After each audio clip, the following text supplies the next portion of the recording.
ગુજરાતના રાજકારણમાં આજે એક એવા દુઃખદ સમાચાર સામે આવ્યા, જેમાં ગુજરાતનો આદિવાસી સમાજનો એક મજબૂત અવાજ જેને કહેવાતો હતો એ હવે શાંત થયો છે. પૂર્વ વન મંત્રી અને 10 વખત ધારાસભ્ય રહી ચૂક્યા એવા દિગ્ગજ નેતા મોહનસિંહ રાઠવાનું 82 વર્ષે નિધન થયું છે અને જે છેલ્લા ઘણા સમયથી તેઓ બીમારી સાથે ઝઝૂમી રહ્યા હતા અને આજે અંતે તેમણે અમદાવાદની એક ખાનગી હોસ્પિટલમાં અંતિમ શ્વાસ લીધા છે. તેમના નિધનથી સમગ્ર ગુજરાતમાં રાજકીય જગતમાં ભારે શોક છે અને આદિવાસી સમાજ ભારે અત્યારે દુઃખ અનુભવી રહ્યો છે. તમને જણાવીએ કે મોહનસિંહ રાઠવા એટલે માત્ર એક નામ નથી, પરંતુ ગુજરાતના આદિવાસી સમાજના એક એવા નેતા કે જેમણે આદિવાસી સમાજનો ઘણા લાંબા સમય સુધી અવાજ ઉપાડ્યો. 10 વખત ધારાસભ્ય રહી ચૂક્યા એવા ચૂંટાઈને આવવું એ કોઈ નાની વાત નથી. અને વર્ષ 1992માં જે પાવી જેતપુરની અનામત બેઠક પરથી જ્યારે તેમણે રાજકીય પોતાની કારકિર્દીની શરૂઆત કરી ત્યારે તેમને સ્પષ્ટ થયું કે તેઓ લાંબી રેસના ઘોડા છે. 1995માં મંત્રી તરીકેની તેમની કામગીરી અને રાજ્યના આદિવાસી વિસ્તારોમાં વિકાસની નવી જે છે આશાઓ એમણે જગાડી હતી. 1980 અને 85માં જનતા પાર્ટી મંચ પરથી તેમણે પોતાની લોકપ્રિયતા અકબંધ રાખી હતી. સતત વિજય મેળવવાની તેમની જે ક્ષમતા હતી ને તેમણે જે અન્ય નેતાઓ હતા તે પોતાથી અલગ ગણતા હતા, કેમ કે જે પોતાનો અવાજ જે છે તે આદિવાસી સમાજ માટે ઊંચો કરતા હતા.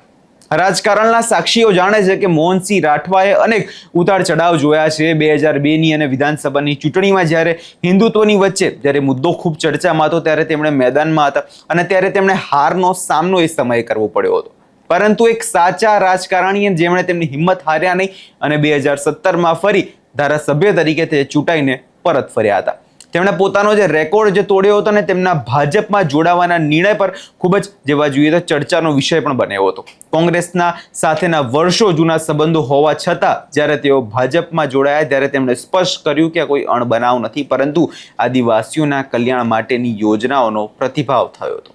તેમણે જે નિર્ણય લીધા હતા અને પોતાના જે પુત્રો સાથે તેમનું ભાજપમાં જોડાવું એ રાજકારણમાં વારસાને સુરક્ષિત કરવા દિશામાં એક મોટું ડગલું જે છે જે તે સમયે માનવામાં આવતું હતું.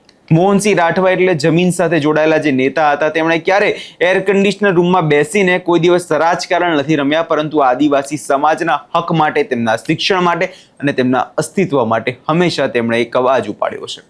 હંમેશા તેઓ લડ્યા છે. તેઓ આદિવાસી નેતૃત્વની એક ધરી હતી અને જે આસપાસના જે દાયકાઓ સુધી ગુજરાતનું આદિવાસી રાજકારણ જે છે તેમની આસપાસ ફરતું રહ્યું હતું. તેમની ભાષા અને જે તેમનો પહેરવેશ અને તેમની વાત કરવાની જે સાદગી હતી તેની અલગ જ પોતાની અલગ ઓળખ ધરાવતા હતા. તેમણે જે નેતાઓ હતા તેમની સામું પણ અવાજ ઉપાડતા હતા. તેમણે માત્ર કોંગ્રેસ કે ભાજપના નેતા ન હતા, તેઓ આદિવાસી સમાજના એક એવા નેતા હતા કે જેમણે આદિવાસીઓના હકો માટે હંમેશા લડવાનું જ પસંદ કર્યું છે. તમને જણાવી દઈએ કે છેલ્લા ઘણા સમયથી તેઓ બીમાર હતા અને તેમના જે રાજકીય કારણો છે તેના જ કારણે તેઓ થોડા દૂર પણ રહ્યા હતા પોતાની બીમારીના કારણે. પરંતુ તેમના નિધનથી ગુજરાતના રાજકારણમાં જે ખાલીપો હવે સર્જાયો છે તેને ભરવો ઘણો મુશ્કેલ છે. તેમના આજે પાર્થિવ દેહને આજે તેમના વતન લાવવામાં આવશે, જ્યાં મોટી સંખ્યામાં જ તેમના નેતાઓ છે, તેમના સમર્થકો છે, તેઓ ત્યાં શ્રદ્ધાંજલિ આપવા માટે પહોંચશે. મોહનસિંહ રાઠવા કદાચ હવે આપણી વચ્ચે નથી, પરંતુ આદિવાસીઓ તે અત્યારે ખૂબ જ વધારે શોકની લાગણી અનુભવી રહ્યા છે. આદિવાસીઓ જે કહી રહ્યા છે કે જે નેતા હતા, જે તેમના માટે અવાજ ઉપાડતા હતા, તેની ખોટ અત્યારે હવે આગળના સમયમાં વર્તાશે.